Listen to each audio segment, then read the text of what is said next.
आप देख रहे हैं भायंदर सत्ता न्यूज। मीरा भायंदर की बढ़ती आबादी के कारण श्मशान भूमि और कब्रिस्तानों की कमी को लेकर नागरिकों ने विधायक प्रताप सरनाइक से मांग की थी। मुख्यमंत्री एकनाथ शिंदे से चर्चा के बाद उन्होंने इस मुद्दे पर तुरंत मंजूरी दिलाई। आइए सुनते हैं विधायक प्रताप सरनाइक इस पर क्या कहते हैं। सबसे पहले मैं भाईंदर वासियों को, मीरा रोड के हमारी जनता को बहुत दिन से उनकी मांग थी कि मीरा भाईंदर शहर की लोक संख्या बहुत ही बड़ी ज्यादा पैमाने पे बढ़ रही है और साथ ही में हमारी जो पहले की शमशान भूमि थे, कब्रिस्तान थे और दफन भूमि थी, उनकी संख्या बहुत ही कम थी। साथ ही में हमारे लिंगायत समाज के लोगों के लिए अंत्यविधि के लिए जगह नहीं थे। हमारे धर्म गुरु जो जैन समाज के, उनके लिए स्पेशल जगह लगती है, वो भी नहीं थी। हमारे घर में जो पालने वाले जो हमारे डॉग्स लवर रहते हैं या कैट लवर रहते हैं, उनके लिए भी अंत्यविधि के लिए जगह कहीं पे भी उपलब्ध नहीं थी। तो ये पिछले एक डेढ़ साल से मैं हमारी सरकार आने के बाद राज्य शासन के पीछे लगा था। मैंने 2 जगह जो है वो राज्य शासन से फाइनल करके ली। एक तो भाईंदर ईस्ट में और एक हमारे मेरे कॉन्स्टिट्यूंसी में वेस्ट और ईस्ट में, दोनों में। तो सर्वे नंबर 247 जो है वो हमने जगह ले ली है, उस पर रिजर्वेशन डाला सर्वधर्मीय स्मशान भूमि और कब्रिस्तान का, और साथ ही में ईस्ट में वेस्ट में जो 352 सर्वे नंबर था उसमें भी हमने रिजर्वेशन डाल दिया।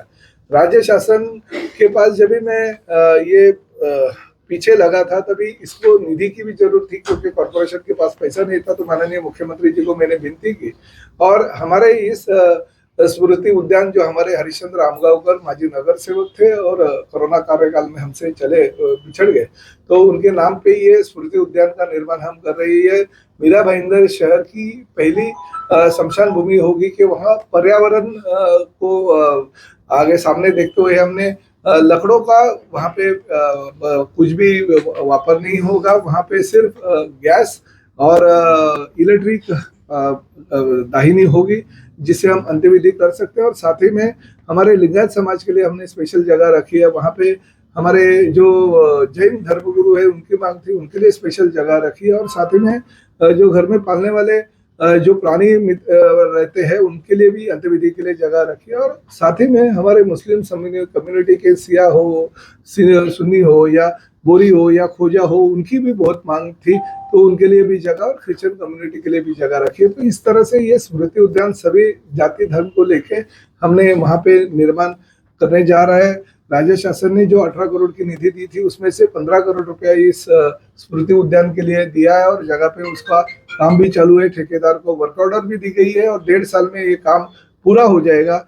और 352 जो सर्वे नंबर है, उसमें भी 12.5 एकड़ की वो जमीन है। उसके ऊपर कंपाउंड हॉल और गेट बनाने के लिए हमने 3 करोड़ की राशि का प्रबंध कर दिया। और भविष्य में जो भी खर्चा उसके लिए होगा, वो खर्चा भी राज्य शासन के माध्यम से हम करेंगे। तो ये मीरा भाईंदर शहर का पहला ऐसा पर्यावरण पूरक हम स्मृति उद्यान बनाने जा रहे हैं, जहाँ पे पार्किंग की व्यवस्था होगी, उद्यान का निर्माण होगा।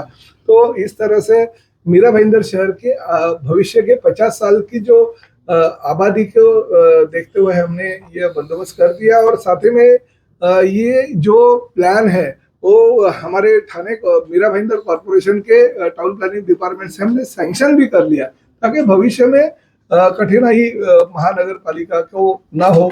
क्योंकि कुछ लोग ऐसे हैं कि जानबूझकर ऐसी जो जरूरतें हैं वो नहीं होने के लिए भी कोशिश करते रहते। तो इस तरह से ये अगर हम प्लान सैंक्शन करके लेंगे, सीसी लेंगे, तो जगह पे हमें कोई किसी भी चीज की तकलीफ नहीं है। देखिए, शहर से दूर नहीं है, ये शहर के बीच में ही है।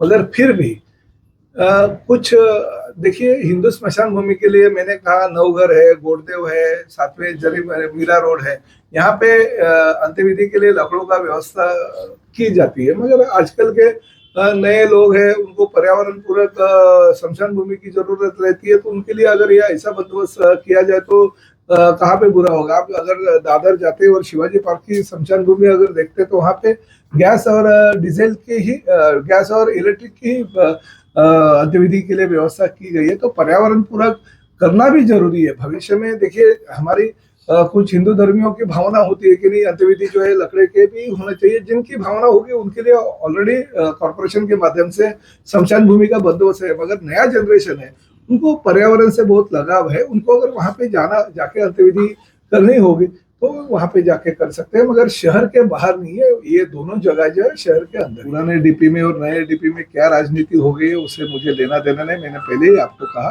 कि मैं लोगों को बोलता हूँ वो करके दिखाता हूँ, जो सपना देखता हूँ वो साकार करता हूँ, जो वचन देता हूँ वो पूरा करता हूँ। इसलिए मुझे वो डीपी में रिजर्वेशन होगा तो अभी तक डेवलप होना चाहिए, क्यों नहीं हुआ वो देखना चाहिए। मैंने जगह भी ढूंढी, कहाँ पे जगह देनी चाहिए वो भी ढूंढी, और साथ ही में रिजर्वेशन भी डाल के लाया, प्लान पास करवा लिया ताकि लीगल कोई तकलीफ ही नहीं हो।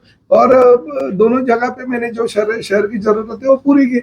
अभी जिसको भी वो डेवलपमेंट करनी होगी पुराने डीपी के अनुसार वो करे, अच्छा है। और भी जगह जरूरत है शहर को भविष्य में होने वाला। हाँ, इको फ्रेंड वो मशीन अभी आपके मालूमात के लिए बोलता हूँ, वो भी मैं प्रेजेंटेशन कुछ एक 10-15 दिन में कधीपर्यंत येणार आहे मशीन ते 15 दिन, अजून 15 दिन, तो उसका प्रेजेंटेशन भी दूंगा मैं। फर्स्ट वीक में वो मशीन आ जाएगी 15 दिन के बाद में। तो कुछ नहीं करना पड़ता है, खाली वो मशीन में वो जो भी पशु है उनको डालना पड़ता है, तो उसके माध्यम से सुविधा तो मैंने आपको बताई है ना कि करीबन 9 से 10,000 स्क्वायर मीटर का क्षेत्रफल है। और साथ ही में ये जो 247 का और जो 352 है वो क्षेत्रफल जो है वो करीबन 12.5 एकड़ है।